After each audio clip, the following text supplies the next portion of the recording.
bonjour. Bonjour. As-tu un souvenir d'enfance qui en serait l'illustration?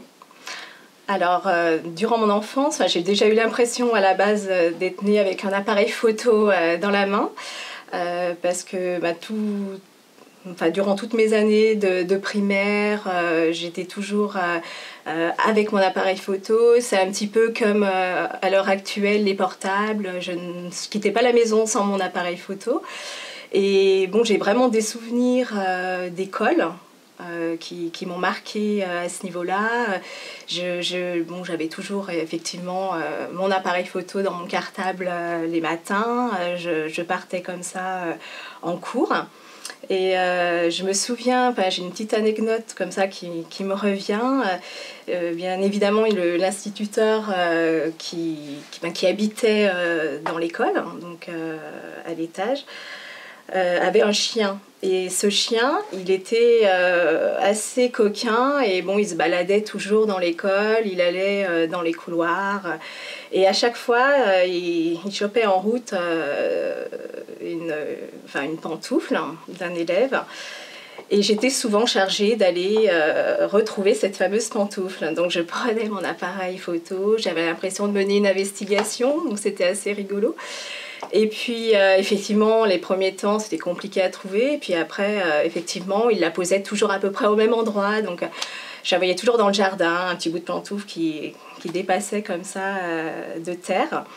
Et donc j'étais contente, j'avais réussi à retrouver la pantoufle. Et bien évidemment, avant, je prenais quelques clichés un petit peu autour. Donc voilà, j'ai vraiment eu une enfance très agréable, très belle. J'ai de très très bons souvenirs. Et donc aujourd'hui, Eurydice, tu es modèle photo. Voilà, tout à fait. En quoi cela consiste-t-il? Alors, pour moi, être modèle photo, c'est vraiment un moyen d'expression, vraiment d'exprimer tout ce que j'ai au fond de moi.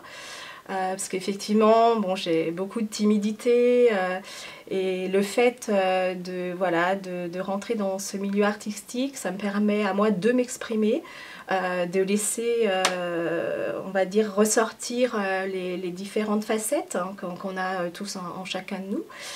Et effectivement, le fait de pouvoir travailler avec divers photographes qui ont des idées différentes, j'aime beaucoup ce côté-là, parce que ça nous permet, déjà c'est un enrichissement, et ça permet de jamais faire la même chose, de toucher à tous les domaines artistiques. Donc moi je suis modèle photo plutôt en tant que photo artistique, non pas, je ne pose pas pour une marque précise. Et ce côté-là me convient beaucoup parce que depuis toute petite déjà, pour en revenir également à l'enfance, j'ai toujours été pleine d'imagination, même quand maman me parlait, j'étais souvent dans mes rêves, donc je répondais vite fait, mais en fin de compte j'étais souvent ailleurs. Et c'est vrai que je suis quelqu'un qui a toujours l'esprit à réfléchir, qu'est-ce que je vais faire, en matière artistique bien sûr. Et c'est vrai que pouvoir poser, que ce soit en lingerie ou du nu artistique, ou mettre en scène, donc lors d'un shooting, représenter, on va dire, une histoire ou un personnage précis, tout comme une veuve. J'ai eu l'occasion d'incarner le rôle d'une veuve, d'une aliénée, d'une poupée également, qui avait été rejetée dans un grenier. Donc voilà, j'aime bien toucher à tout. Eurydice, oui. Qu'est-ce qui t'interpelle aujourd'hui dans le monde? Alors, ce qui m'interpelle dans le monde, ce sont les réseaux sociaux. Ce développement qui est lié également à l'image et la possibilité qu'à travers le monde, notre image soit véhiculée. Et beaucoup, malheureusement, se servent de certains clichés qu'on a pu faire en tant que modèle photo, donc avec des photographes et on va dire dans un cadre artistique et qui peuvent être malheureusement utilisés à mauvais escient. Effectivement, moi j'ai l'occasion de faire beaucoup de photos de nus artistiques. Parfois, il m'est arrivé de les retrouver sur des sites. Donc effectivement, il faut vraiment se protéger. C'est très très important à ce niveau-là. Et c'est vrai que le fait que ça puisse se propager à une vitesse aussi importante et pour le coup ternir l'image, c'est compliqué parce que bien souvent même je vois avec d'autres personnes, enfin d'autres modèles photos avec lesquels j'ai l'occasion de discuter, souvent effectivement la photo est mal perçue. On est jugé, on ne nous prend pas forcément pour ce que l'on est à travers une photo, alors que c'est purement artistique et c'est très important de le préciser effectivement.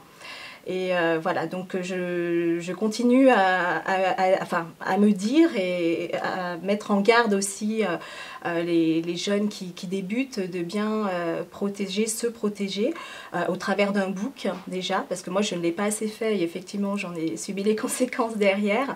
Donc voilà, je tenais à parler des réseaux sociaux et de ce milieu qui effectivement peut ne pas apporter que des éléments positifs.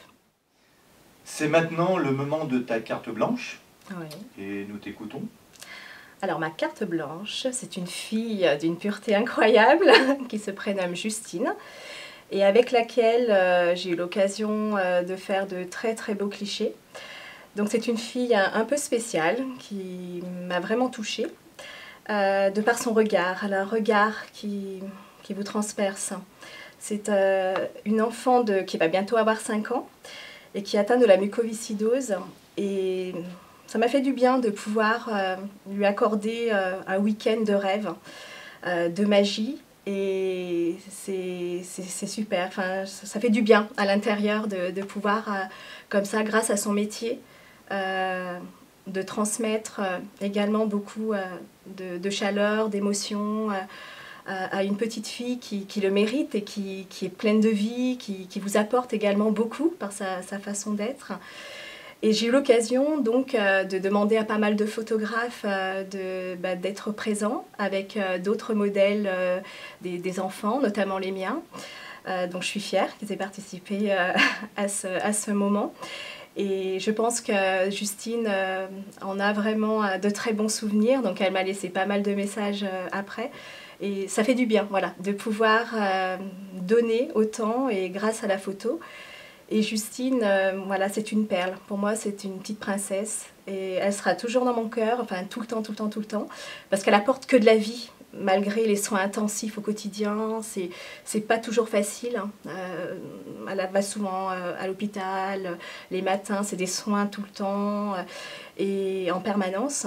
Donc, et elle le vit d'une manière admirable. Et voilà, j'avais vraiment envie de parler d'elle. Et en même temps, j'aimerais vous parler de l'association.